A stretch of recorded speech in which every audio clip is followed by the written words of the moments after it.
Thumbnail देख के आप समझ ही गए हो कि मैं आज किस चीज़ के बारे में बात करने वाली हूँ। ऑब्वियसली हॉस्टल के बारे में एक थोड़ी सी झिझक होती है, हॉस्टल लाइफ कैसी होगी, किस तरीके से हम आगे जाके अपने आप को देख पाएंगे, हॉस्टल में कैसे सर्वाइव करेंगे, इस टॉपिक पे भी मैं बात करूँगी। लेकिन सबसे ज़्यादा जो दिमाग में क्वेश्चन आता है कि कितने बच्चों को हॉस्टल अवेलेबल मिल जाता है, एडमिशन कैसे होता है, एलोकेशन कैसे होता है, सीट अवेलेबल है कि नहीं, फीस स्ट्रक्चर क्या है, मेन कैंपस की बात पहले यहाँ पे करेंगे, एफिलेटेड पे मैं अलग से वीडियो बनाऊंगी। आप मुझे कमेंट करके बताना दीदी मुझे पर्टिकुलरली इस कॉलेज के बारे में, उसकी फैसिलिटीज़ और हॉस्टल की फीस स्ट्रक्चर सब कुछ जानना है। जैसे फॉर एग्जांपल अगर आप AMPG की बात करें, आर्य महिला PG कॉलेज के बारे में आपको जानना है, DAV के बारे में जानना है, VKM वसंत कन्या महाविद्यालय या वसंता कॉलेज फॉर वुमेंस के बारे में जानना है, या राजीव गांधी साउथ कैंपस के बारे में जानना है। ये BHU के जुड़े हुए एफिलेटेड कॉलेजेस हैं जिसमें मैं पर्टिकुलरली वीडियो बनाऊंगी। जब आप कमेंट करके बताओगे कि दीदी हमें इस कॉलेज के बारे में पर्टिकुलरली आपकी वीडियो चाहिए, और इस वीडियो को आप लाइक करेंगे अगर ये वीडियो आपके लिए इन्फॉर्मेटिव होती है, आपको चीज़ें समझ आती हैं, और इवन अपने पेरेंट्स को भी दिखाएंगे कि क्या बजट वो रख सकते हैं हॉस्टल के अनुसार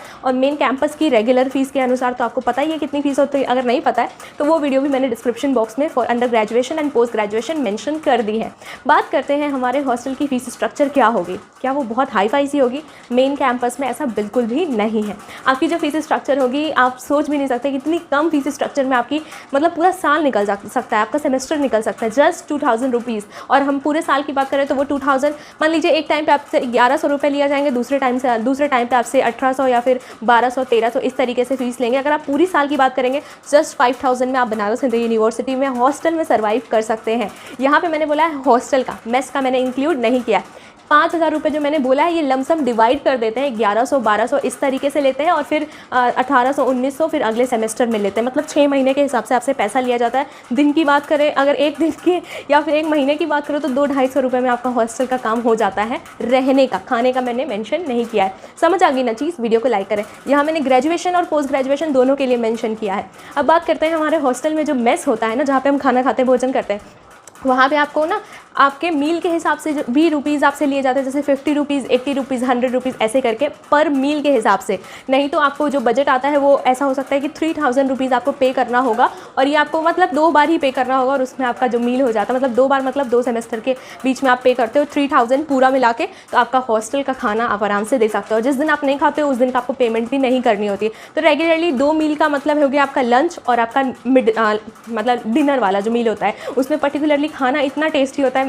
ऐसा आपने कभी सोचा ही नहीं होगा कि कैंपस के हॉस्टल का जो खाना है और किसी भी अदर हॉस्टल के बारे में आप सोचना, कंपेयर करना किसी दिन बाहर जाके, जब मेन कैंपस का हॉस्टल मिल जाएगा ना, तो एक बारी बाहर में रहने वाले हॉस्टलर्स से पूछ लेना कि तुम्हारा खाना कैसा है, आपको वहीं पे फ़र्क नज़र आ जाएगा। इवन अगर आपके कोई सीनियर है मेन कैंपस में, मैं तो रही हूँ तो मुझे तो पता है कि मेन कैंपस का जो खाना है बस समझ जाइए बहुत अच्छा होता है, ठीक है। और अगर हम बात करें बाहर हॉस्टल में, खाना इतना अच्छा नहीं होगा, लेकिन हाँ सर्वाइव करने लायक तो खाना आपको मिल जाएगा बनारस के डिफरेंट हॉस्टल में। तो यहाँ पे मैंने टोटल आपको बता दिया कि अगर 7 से 8000 रुपये आप सालाना खर्चते हो बनारस हिंदू यूनिवर्सिटी में, जो कि आपके बाहर में हॉस्टल लेके रहते हो, तो वो आपके पर मंथ के हिसाब से आ जाता है।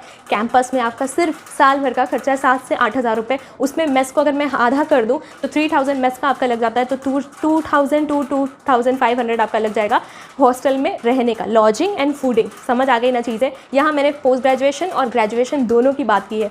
मतलब पर मील के हिसाब से भी आप पेमेंट कर सकते हो मेस में, और एक साथ भी डिपॉजिट कर सकते हो, और ये सारी चीज़ें आपके सेमेस्टर के हिसाब से आपसे ली जाती है। कोई बहुत हाई फाई हॉस्टल की फ़ीस नहीं है। अभी इस वीडियो को लाइक करिए क्योंकि मैंने यहाँ पर आपके जो भी डाउट्स होंगे मैक्सिमम चीज़ें क्लियर आउट कर दी।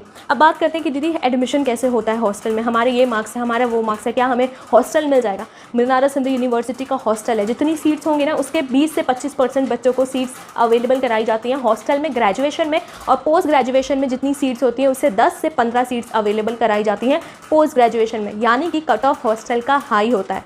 ज़्यादा सीट्स अगर ग्रेजुएशन में आपके किसी कोर्स में है तो 20 से 25% बच्चों को सीट्स अवेलेबल कराई जाएंगी।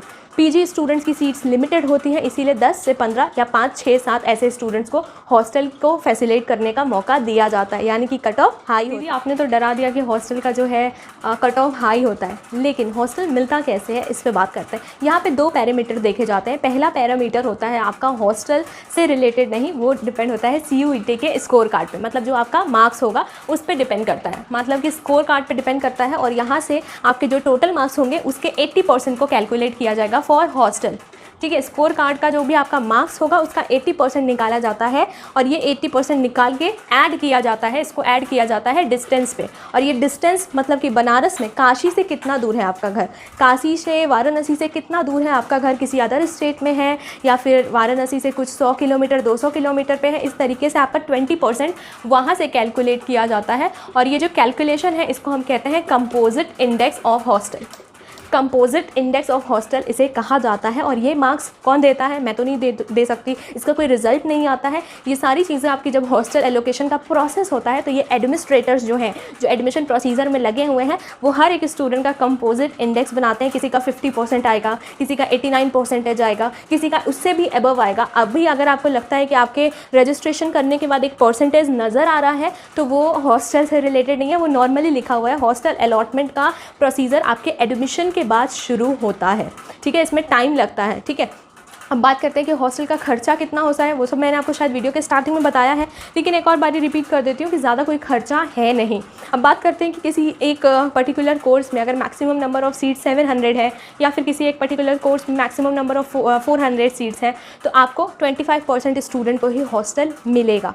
तो यहाँ पर मैं किसी को ऐसा परेशान नहीं करने वाली हूँ कि सारे बच्चों को हॉस्टल BHU ऑफर करेगा, बिल्कुल भी नहीं। डिपेंड करता है कि आपके मार्क्स कैसे हैं, आपका डिस्टेंस कैसा है, बनारस से कितना दूर है। और इवन बनारस में रहने वालों को भी हॉस्टल मिला हुआ है। मैं बनारस में रही हूँ और मुझे भी हॉस्टल BHU का कैंपस से मिला था, तो बिल्कुल मैं इसको डिनाई नहीं करूँगी। आप BHU में हो, BHU बनारस में आप हो, आपको BHU का हॉस्टल चाहिए, आपके मार्क्स वैसे हैं, आपकी कैटेगरी वैसी है, तो आपको ये कंपोजिट इंडेक्स आपको मिल जाएगा। कुछ लोग कहते हैं कि 10 किलोमीटर दूर है, 100 किलोमीटर दूर है, डिफरेंट स्टेट में है। हाँ, प्रियोरिटी मिलती है डिफरेंट स्टेट के स्टूडेंट्स को, क्योंकि उनको हॉस्टल की आवश्यकता ज़्यादा है। समझ रहे हो आप, जो लोग बाहर से आ रहे हैं उनके ऊपर प्रायोरिटी ज़्यादा होगी। अगर उनके मार्क्स वैसे हैं तो वो कैटेगरी वाइज उनको रिजर्वेशन जैसा मिलना था वो स्कोर कार्ड में मिल गया। हॉस्टल की फैसिलिटी है वो मैक्सिममली एक तरीके से 2 पार्ट में डिवाइडेड हो गई, एक जनरल EWS और OBC कैटेगरी और एक ST SC कैटेगरी। तो ये भी एक पैरामीटर बन जाता है, लेकिन मैक्सिममली चांस होता है इसी कंपोजिट इंडेक्स पे, जो कि डिपेंड करता है कि आपको हॉस्टल अलॉटमेंट होगा या नहीं। ये मैं PG के लिए भी बात कर रही हूँ और UG के लिए भी बात कर रही हूँ। UG में मैक्सिमम आपको हॉस्टल, जैसे कि कह सकते हैं अगर BHU अपनी रैंक के बारे में काउंसलिंग प्रोसीजर में अनाउंस कर देता है तो UG कोर्स में अगर आपकी रैंक 100 से लेके 150 तक होती है, अगर आपकी जो काउंसलिंग प्रोसीजर में आपकी रैंक 100 से लेके 150 तक होगी तो चांसेस मिल सकते हैं कि आपको बनारस हिंदू यूनिवर्सिटी के अंडर ग्रेजुएट कोर्स में हॉस्टल मिल जाए, ठीक है। यहाँ मैंने मेन कैंपस की बात की है। एफिलेटेड पे आप कमेंट करोगे तो वीडियो ज़रूर आएगी कि कौन से पर्टिकुलर कॉलेज के बारे में आपको पहले जानने की जो होता है ना क्यूरियोसिटी, वो है। इसके बाद बात करते हैं, यहाँ मैंने UG की बात की है और ऐसे ही PG की बात करें तो अगर आपके कोर्स में 90 सीट्स हैं तो 10 बच्चों को हॉस्टल मिलने के चांसेस बनेंगे। अगर 100 सीट्स होंगे तो 15 बच्चों को, ऐसे करके आपको हॉस्टल मिलता है। कोई ऐसे नंबर ऑफ़ सीट्स फिक्स नहीं है, ठीक है। ये अंडर ग्रेजुएशन में भी ऐसे कोई नंबर ऑफ़ सीट्स फिक्स नहीं है और पोस्ट ग्रेजुएशन में तो बिल्कुल भी ऐसा नहीं है कि इतने बच्चों को हॉस्टल मिलेगा। डिपेंड करता है कि आपका कोर्स किस तरीके से BHU के मेन कैंपस में आपके जो भी डिपार्टमेंट में कितने नंबर ऑफ़ सीट्स हैं, उससे 10 से 15 बच्चों को ही हॉस्टल मिलता है। अगर मैं बात करूँ कि मील कैसा है बनारस हिंदू यूनिवर्सिटी के हॉस्टल का, तो बहुत अच्छा है। 2 टाइम का मील होता है और इस मील का जो भी प्राइस वैल्यू होता है 50 रुपीज़ होता है। 2 टाइम का मील, इसका ये मतलब नहीं है कि सुबह का नाश्ता नहीं होगा, लंच होगा, डिनर होगा। सुबह का नाश्ता बहुत हल्का फुल्का सा होता है, जैसे ऑमलेट हो गया, चीला हो गया, पोहा हो गया, इस तरीके का होगा, और मिल्क हो गया, फ्रूट हो गया, ये होगा। शाम का जो लंच होगा वो आपका हैवी होगा, मतलब आप बहुत अच्छे से खा सकते हो तसल्ली से, और रात का मील भी आपके लिए बहुत अच्छा होता है। मैं इस चीज़ की गारंटी लेती हूँ कि मेन कैंपस का जो हॉस्टल है उसके बाहर जो आप हॉस्टल देखोगे बनारस में, बहुत ज़्यादा ज़मीन और आसमान का फ़र्क आपको नज़र आएगा। मैं गारंटी इस चीज़ की लेती हूँ कि हॉस्टल लाइफ जो होगी ना मेन कैंपस के हॉस्टल की, इवन एफिलेटेड की भी मैं अलग से वीडियो लाऊंगी, लेकिन मेन कैंपस के हॉस्टल की लाइफ जो होगी ना आपकी, वो सबसे सुनहरी लाइफ होगी, सबसे अच्छी लाइफ होगी। बाकी मुझे नहीं लगता कि वार्डन की फैसिलिटी अवेलेबल है, प्रॉक्टर सर्विस जो कि आपकी सिक्योरिटी के लिए हमेशा रहेंगे कैंपस के बाहर, हॉस्टल के बाहर। आपके फ्रेंड सर्किल, एक रूम में 4 लोग भी हो सकते हैं, एक रूम में 3 लोग भी हो सकते हैं, एक रूम में 2 लोग भी हो सकते हैं। 1 सीटर रूम नहीं होता है, तो इस चीज़ का ध्यान दीजिएगा। आपके जो रूममेट होंगे उनके साथ आपको बनाना है। हॉस्टल में क्या फैसिलिटी मिलती है, तो वाईफाई मिलता है, एक आपके पास मैट्रेस होगा, पिलो होगा, आपके पास एक चेयर होगी, टेबल होगी, आपका पर्सनल कबर्ड होगा। बाकी अपना पर्सनल आइटम जो भी होगा वो आपको कैरी करके लाना होगा। ये सारी चीज़ें तो बहुत ही कॉमन हो गई।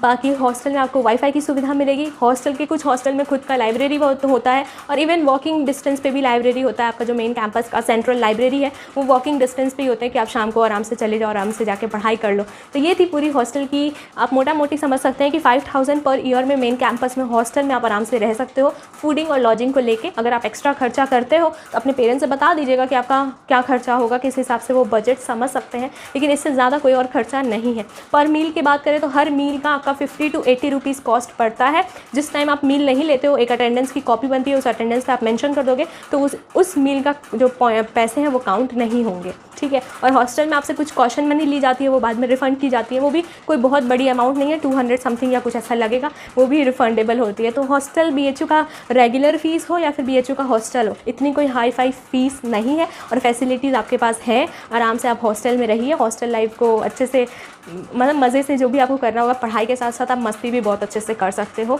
मेन कैंपस के हॉस्टल की मैं बात कर रही हूँ। एफिलेटेड पे कमेंट करना, उस पर भी मैं वीडियो ले आऊँगी। मुझे लगता है सारी चीज़ें मैंने कवर कर दी हैं आपकी वीडियो में, सारी चीज़ें एक्सप्लेन करने की कोशिश की है। वीडियो को लाइक करना, चैनल पे नए हो तो चैनल को सब्सक्राइब करके बेल आइकन भी प्रेस करना, इवन अपने जूनियर्स के साथ शेयर करना कि किस तरीके से हमने आपकी हेल्प की है, इवन कर रहे हैं, और आपके जूनियर्स की भी हेल्प करने के लिए BHU इन्फोपीडिया प्लेटफॉर्म उनके लिए कैसा रहेगा। Stay safe, stay healthy, signing off, Tata.